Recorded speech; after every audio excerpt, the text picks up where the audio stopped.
Hoy vamos a tocar un tema que es un poco controversial, pero está en la palabra de Dios. Cuando yo pronuncié ese título a alguien en Radio Paz me dijo, ¿estás seguro de lo que está diciendo? Le dije, sí. Está en la carta a los Romanos, en el capítulo 8, versículo 5, que dice, y Dios no perdonó ni a su propio Hijo.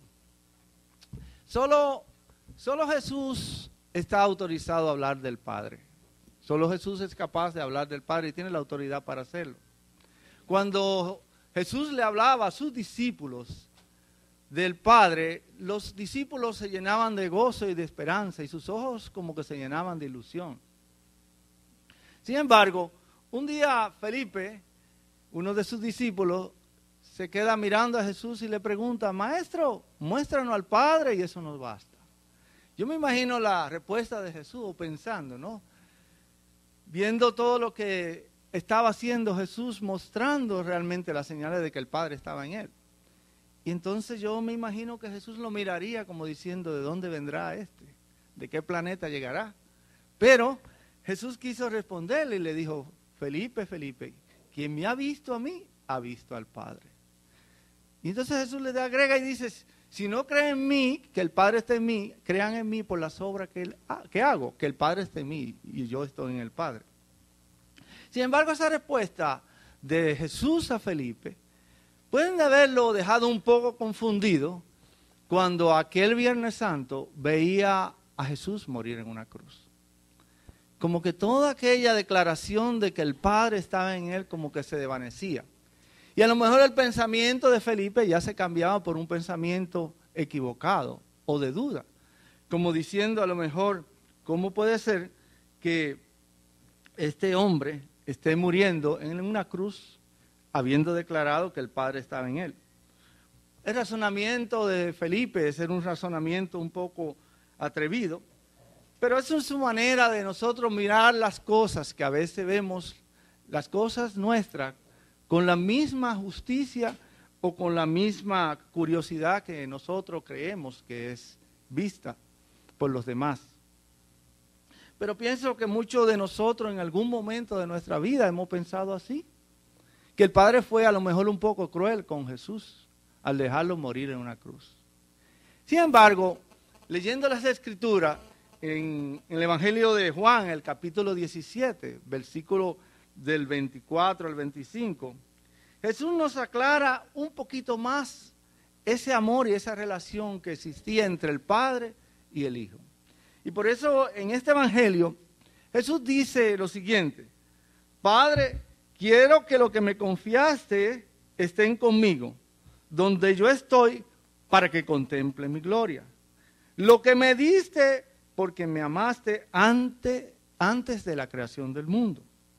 Padre justo, el mundo no te ha conocido, yo te he conocido, y esto han conocido que tú me enviaste. Palabra del Señor.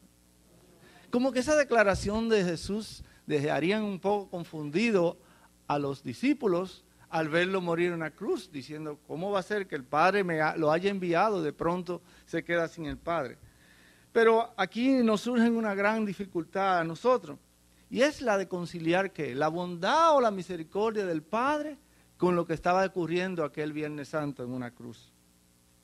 Y es que a nuestra manera de pensar, nosotros tenemos una manera distinta de cómo es la misericordia de Dios. Para nosotros entendemos que nuestra redención debió haber sido de esta manera. El hombre cae en pecado. Nosotros, como caímos en pecado, hemos acumulado una serie de deudas con Dios. Y Dios exige que esa deuda sea pagada. Llega Cristo, el Hijo de Dios, hecho hombre, paga la inmensa deuda que tenemos con Dios, derramando su sangre en la cruz. Y entonces el Padre, aplacado, nos perdona. Pero lo cierto es que quizás esta es una explicación un poco jurídica. Es una explicación un poco muy humana. Porque no es así. Dios no es así. La misericordia de Dios no es así. Y eso me hace pensar una vez que estábamos en un retiro de hombres en Nueva York. Una experiencia muy difícil encontrar que en el mismo retiro estaba un padre y estaba un hijo que por años nunca se habían tratado. Este padre había abandonado a sus hijos desde la edad muy corta, que apenas quizás 3 o 4 años. Y ellos habían quedado al cuidado de sus abuelos. Por lo tanto, el padre se fue errante a recorrer el mundo. Y de pronto Dios lo congrega en un retiro de hombre interno. No era un retiro que iban a llegar y se iban a ir, sino en un retiro que iban a pernoctar todo un fin de semana. Imagínense un momento dado cuando aquel muchacho empieza a vomitar todo ese sentimiento y resentimiento al ver a su padre sentado allí, de cómo él se había sentido abandonado, de cómo él se había sentido olvidado y vejado por su papá. Y el padre, no sabiendo cómo defenderse, trató de justificarse, pero en un momento dado dijo, es que él no sabe que lo que yo he hecho a mí me lo hicieron también. Es decir, a veces nosotros hacemos nuestro juicio de la acción de los otros, pero no entendemos el por qué actuamos así. No comprendemos. Solo el corazón del hombre lo conoce Dios. Y obviamente cuando Dios entra, todo lo hace nuevo. Y Dios permitió que estos dos hombres se reconciliaran penosamente, no un proceso rápido como nosotros muchas veces queremos las cosas, porque nosotros cuando tenemos una necesidad buscamos al Dios de la microonda, ¿verdad? Yo necesito esto, ¡pam! Aquí va un botón, aquí fue mi oración, resuelve. Y si no resuelve, entonces buscamos a alguien que nos resuelva, ¿verdad? Entonces ahí buscamos otros caminos, vamos a un babalao, vamos a un santero, y así aplicamos diferentes fórmulas, vente conmigo, pico pequinco, arrasa con todo, y así vamos buscando polvo de obligado, muchas formas de nosotros hacer la voluntad nuestra y no la voluntad de Dios, ¿verdad? Pero el hecho de que se viera que muriera Cristo y que se entregara la sangre de Jesucristo es para nosotros como una manera quizás un poco cruel, ¿no? Pero San Pablo en su carta a los romanos nos aclara y nos dice, en la carta a los romanos, el capítulo 8, nos dice así, y Dios no perdonó a su propio Hijo, ante bien lo entregó por todos nosotros. Y aquí ya hay una acción interesante, es una acción de dar, muy difícil para nosotros seres humanos dar, porque no podemos muchas veces dar lo que no tenemos. A veces exigimos que nos amen o a veces nos exigen que demos amor, pero si no recibimos amor, nada podemos dar. Solo lo que lleva el corazón es capaz de dar al que tiene o lo que lleva. Por eso, yo quisiera que entendiéramos un poquito más esta declaración de San Pablo en esta carta a los romanos. Y quisiera tomar el libro de Génesis en el capítulo 22. Quisiera hacer una comparación entre los hechos de Isaac cuando iba a ser ofrecido y la entrega de Jesús en la cruz. Vayamos al capítulo 22 del libro de Génesis. Y dice así la palabra de Dios. Tiempo después, Dios quiso probar a Abraham y lo llamó Abraham. Este respondió, aquí estoy. Y Dios le dijo, toma a tu hijo, al único que tiene. ¿Cómo dije? Era un solo hijo, no tenía varios. Dios le está diciendo a Abraham, toma a tu hijo, al único que tiene, y encima de eso agrega la palabra, y al que ama. Wow. Isaac. Y anda a la región de Moría, y allí me lo sacrificará en un cerro que yo te indicaré. Se levantó Abraham de madrugada, ensilló su burro y tomó a 2 muchachos para que lo acompañaran y a su hijo Isaac. Partió la leña para el sacrificio y se puso en marcha hacia el lugar que Dios le había indicado. Al tercer día levantó la vista y vio el lugar desde lejos. Entonces dijo a los muchachos, quédense aquí con los burros, mientras yo y el niño subimos, vamos a adorar allá arriba y luego volveremos a donde están ustedes. Abraham tomó la leña para el sacrificio y lo cargó sobre su hijo Isaac. Tomó en sus manos el brasero y el cuchillo, y enseguida partieron los dos. Entonces Isaac dijo a Abraham, Padre mío. Él respondió, ¿qué hay, hijito? Llevamos, dijo Isaac, el fuego y la leña, pero ¿dónde está el cordero para el sacrificio? Abraham respondió, Dios pondrá el cordero, hijo mío. Y continuaron junto el camino y llegaron al lugar que Dios le había dicho. Y Abraham levantó un altar, preparó la leña y ató a su hijo Isaac, poniéndolo en el altar sobre la leña. Estiró luego las manos y tomó el cuchillo para degollarlo. Entonces el ángel de Dios lo llamó desde el cielo y le dijo: Abraham, Abraham. Y él contestó: aquí estoy. No toques al niño ni le hagas nada, pues ahora veo que temes a Dios, ya que no me negaste a tu hijo, el único que tienes. Abraham levantó los ojos y vio un carnero que tenía los cuernos enredados en el zazar, y fue a sacarlo y lo sacrificó en lugar de su hijo. Y Abraham llamó a aquel lugar Yahvé Prohibé. Volvió a llamar el ángel de Dios a Abraham desde el cielo y le dijo: juro por mí mismo que, ya que ha hecho esto y no me ha negado tu hijo, el único que tiene, te colmaré de bendiciones y multiplicaré tanto tu descendencia que serán como las estrellas del cielo y como las arenas que hay en las orillas del mar. Conquistarán la tierra de sus enemigos, porque obedeciste a mi voz. Yo bendeciré por medio de tu descendiente a todos los pueblos de la tierra. Palabra del Señor. Y es interesante esto que vamos leyendo, ¿verdad? Para que entendamos cuál es el verdadero amor que Dios nos tiene al entregarnos a Jesús para salvarnos. En resumen, a Abraham le dijo a Dios, Dios le dijo a Abraham: por haber hecho esto, por no haberme negado a tu hijo, y agrega, el único que tiene, yo te colmaré de bendiciones y por ti serán bendecidos todos los pueblos de la tierra. Fíjense, es interesante ver esto. Abraham no era un joven, Abraham era viejo, ¿no? Entonces ver a este pobre viejo caminar en silencio hacia el monte Moriah. Caminar, solamente él llevaba en su pensamiento aquel pedido que Dios le había hecho.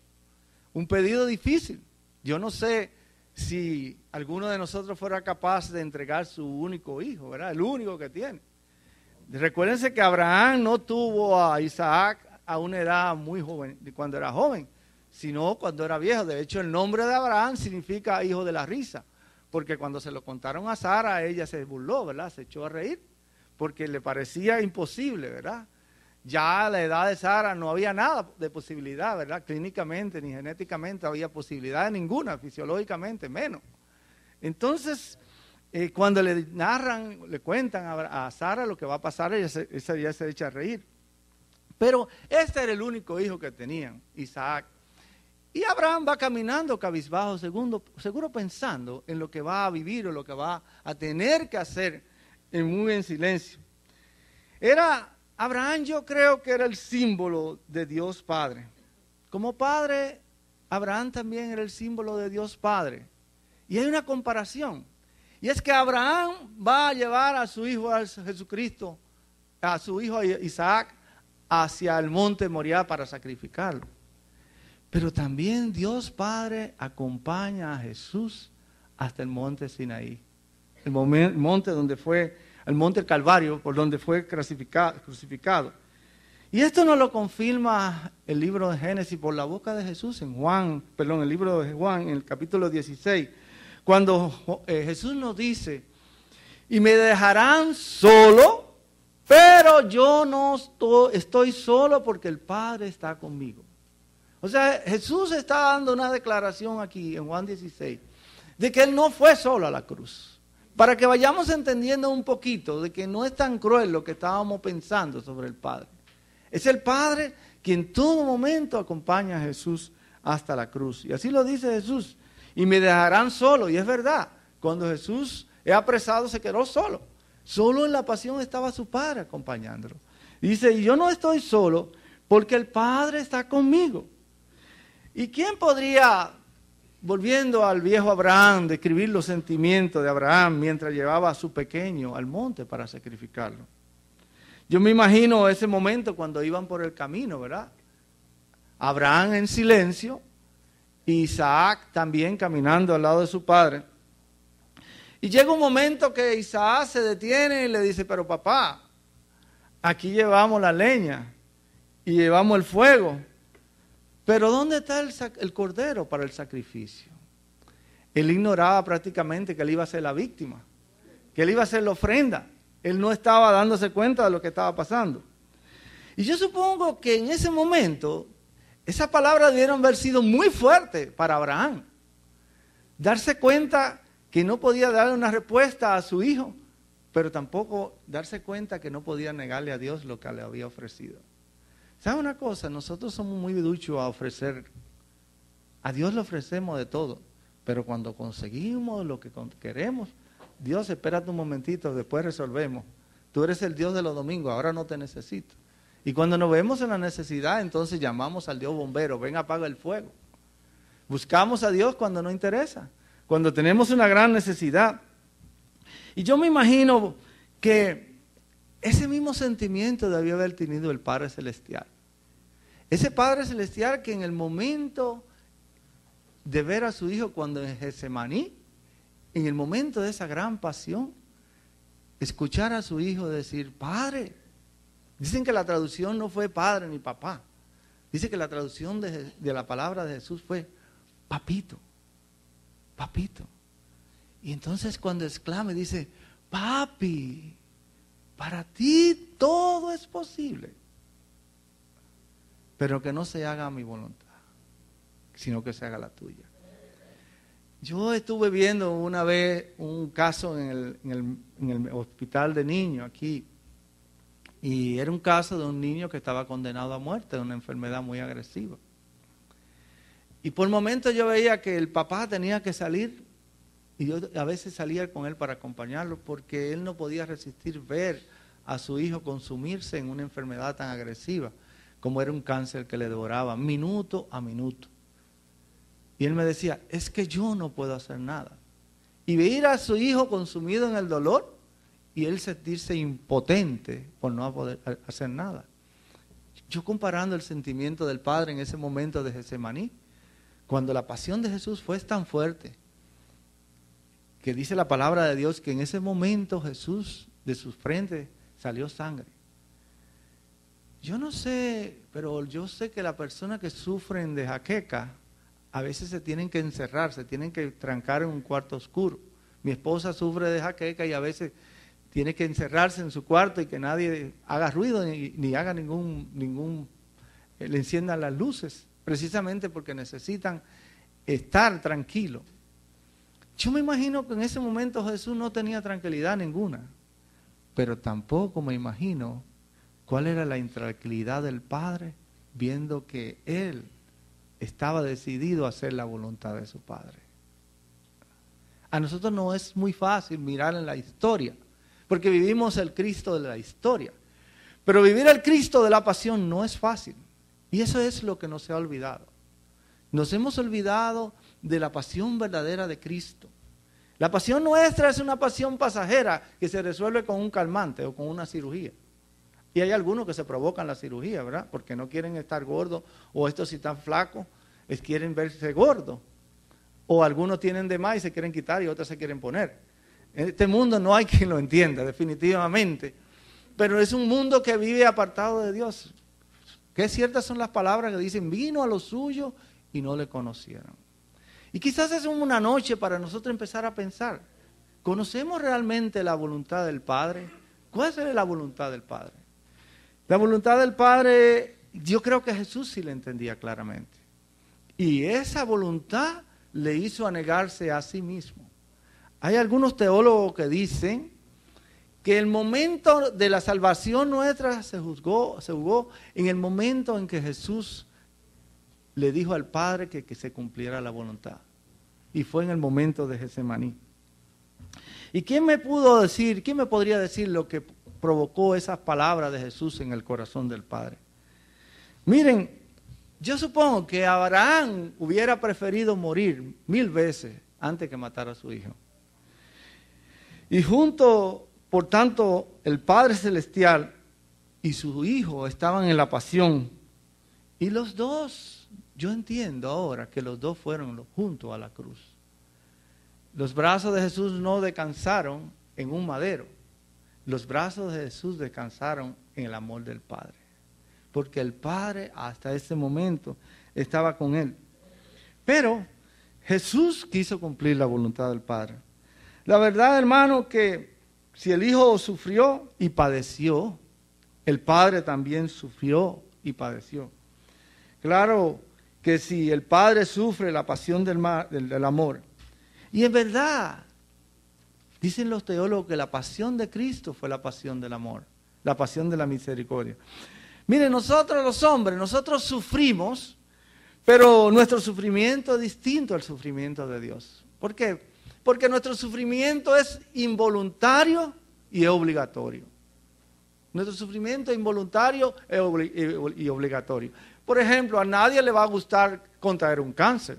Si a usted le dieran a elegir, váyase al supermercado y cómprese 2 libras de un cáncer en su cuerpo, usted definitivamente se negaría a hacerlo.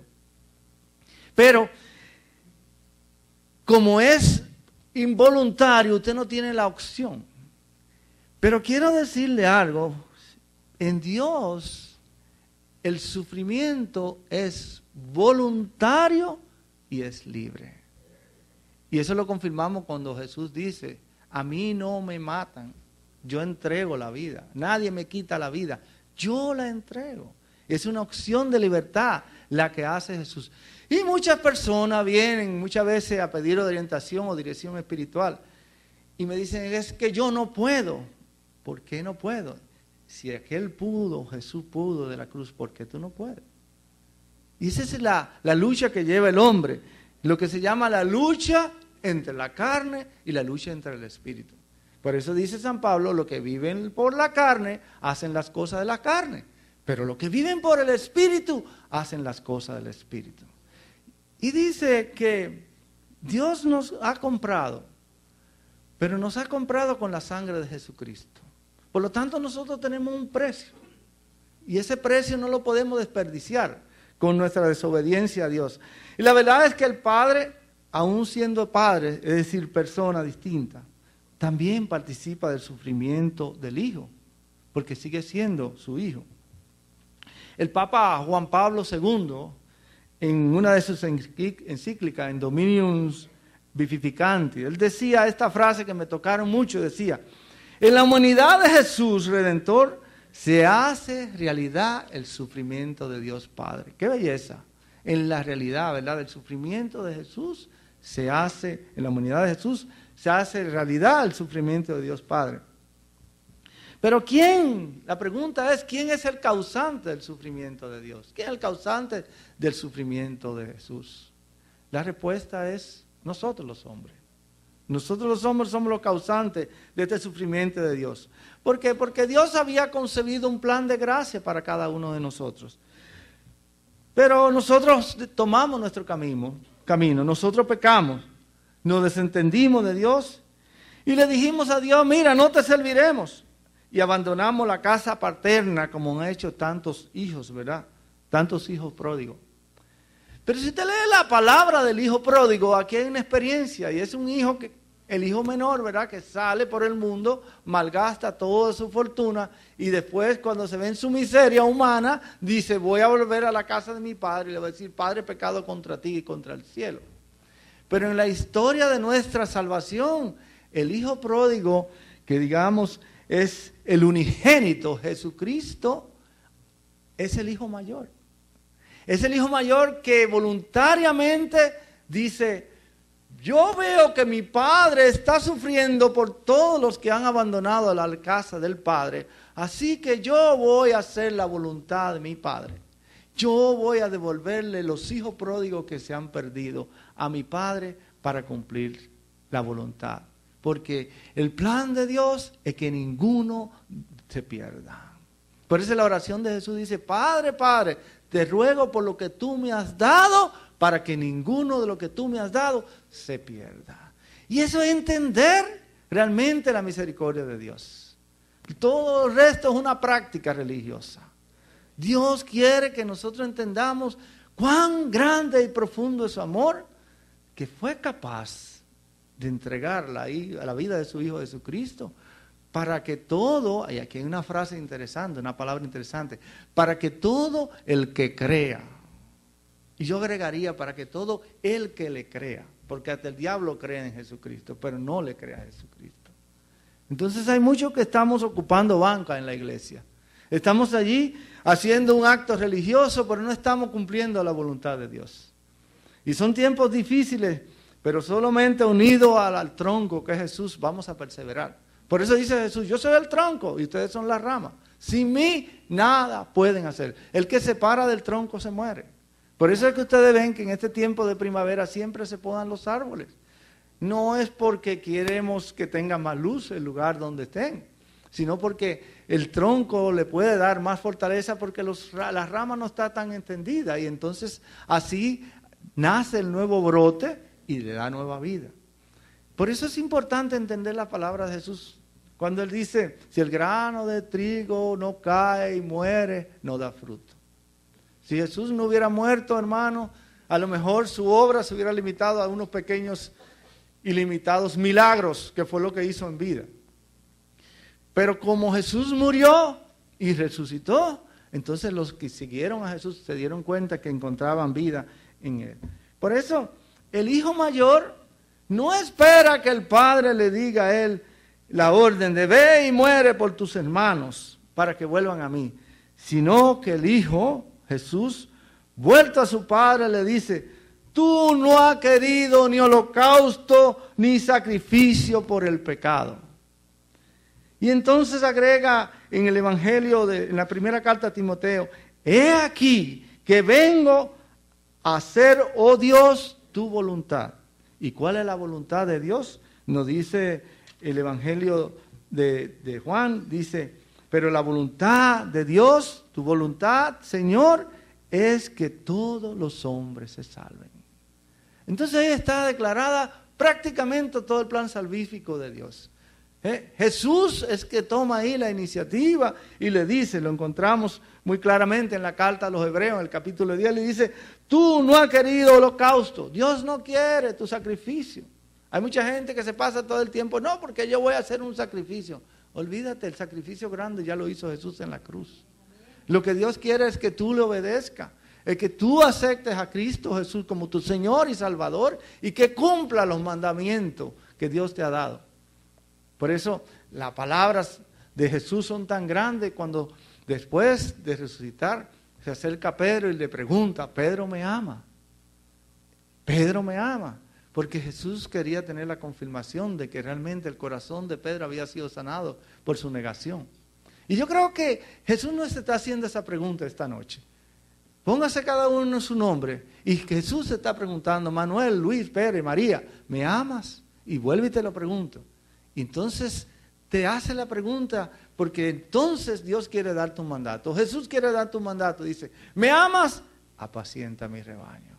Porque un corazón herido, herido no es capaz de llevar la buena nueva.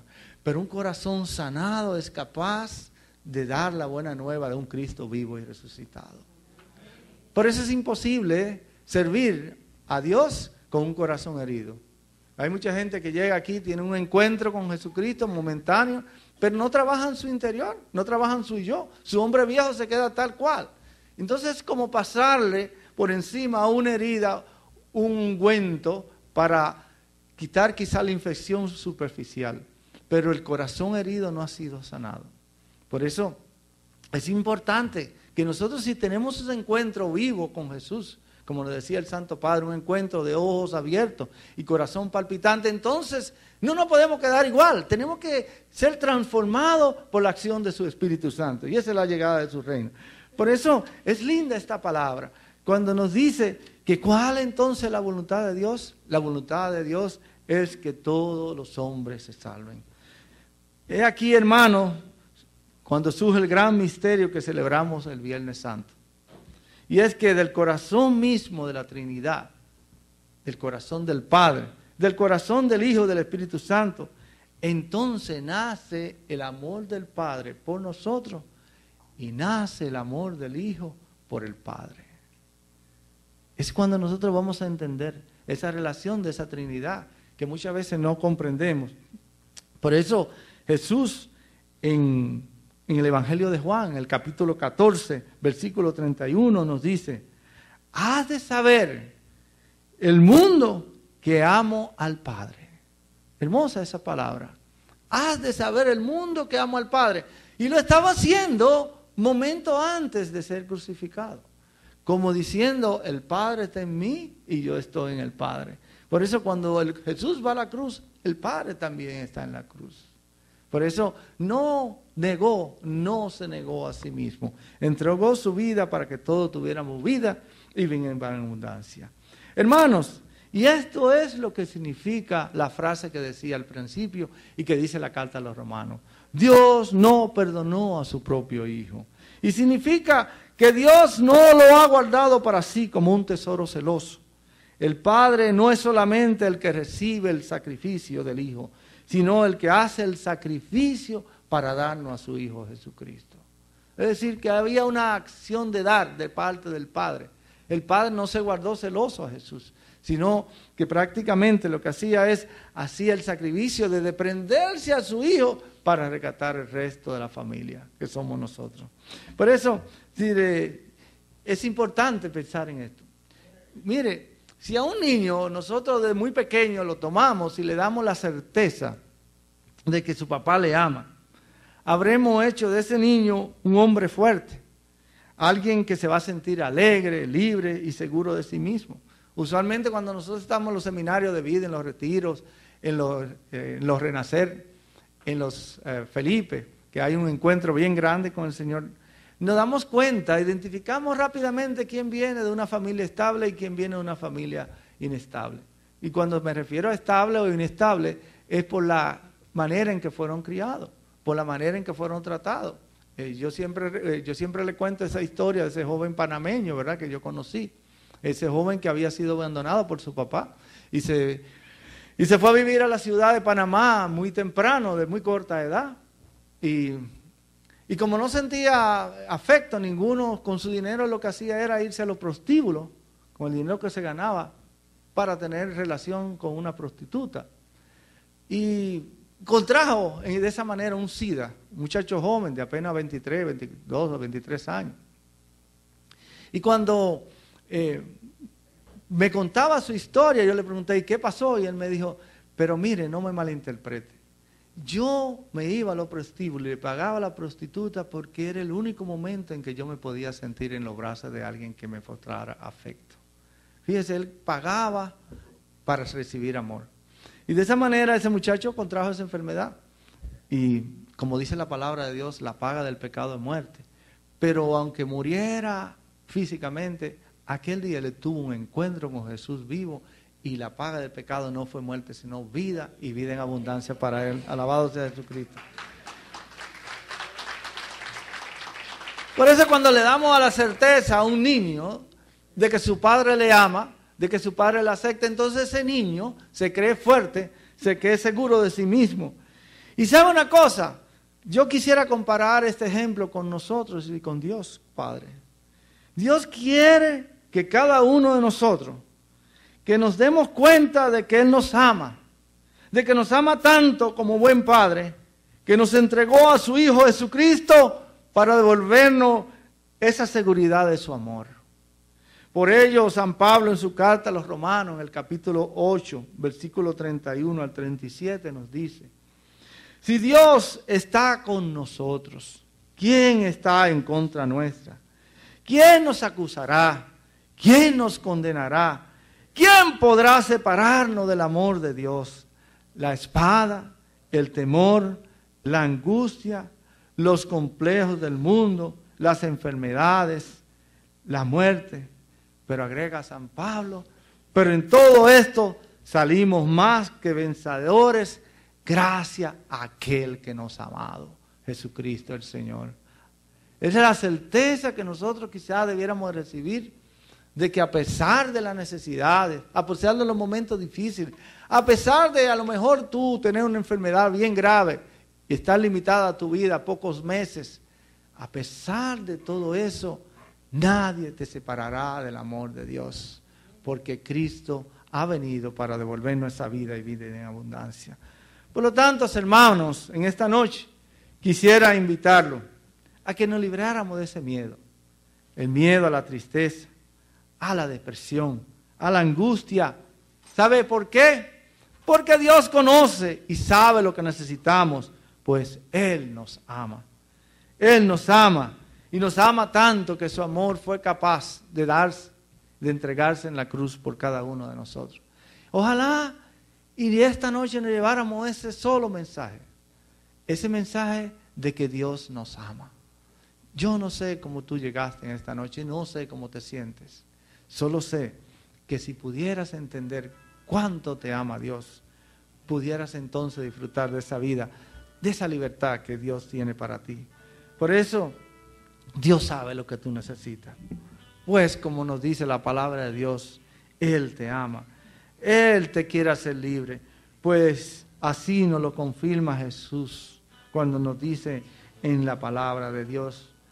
Hermanos, no hemos recibido un espíritu de esclavo para volver a caer en el temor, sino hemos recibido un espíritu de hijo con el que podemos gritar, Abba, papá, Padre amado. Alabado sea Jesucristo. Por eso este Viernes Santo, hermanos, este santo viernes donde recordaremos ese momento en que Jesús expiró y entregó su vida.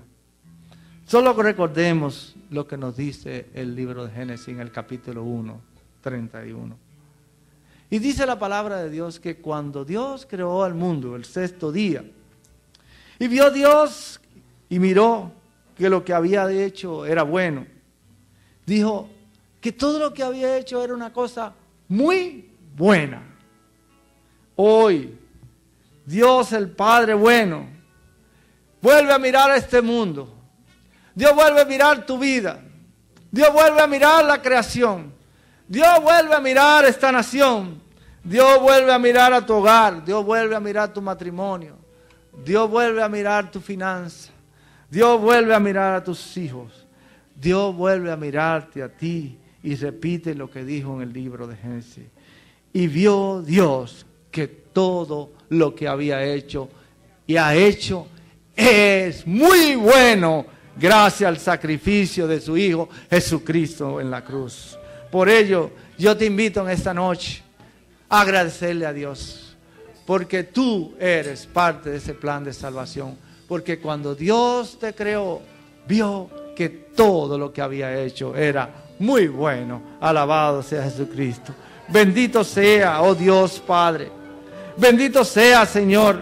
Bendito seas, Dios. Alaba al Señor en este momento. Dile, bendito sea tu nombre. Gloria, alabanza a su nombre. Oh, te exaltamos, Señor. Te alabamos porque eres bueno. Tú eres un Dios fiel. No te quedes ahí donde está. Levanta tu brazo, levanta tu mirada al cielo. Recuerda, no eres un ciudadano del suelo. Eres un ciudadano del cielo. Dios te ama tal y como eres. Él ha decidido enviar a su Hijo Jesucristo para pagar el precio de tu vida. Hoy es un día de victoria. Hoy no es un día de muerte. Hoy es un día de gloria. Porque como nos dice el profeta Isaías, a pesar de morir en una cruz, todos hemos sido sanados, porque por sus santas llagas hemos sido sanados. Ahí donde te encuentras, así como te sientes, Dios quiere visitarte a ti. Dios quiere visitar tu hogar. Dios quiere llegar a ti donde quiera que te encuentres, donde quiera que te encuentres. Dios quiere llegar a tu lado y decirte, mira, aquí estoy. Aquí estoy. He decidido venir a ti porque te amo. Alabado sea Jesucristo. Oh Santo, Maraquí, Abalashanta, Marayala.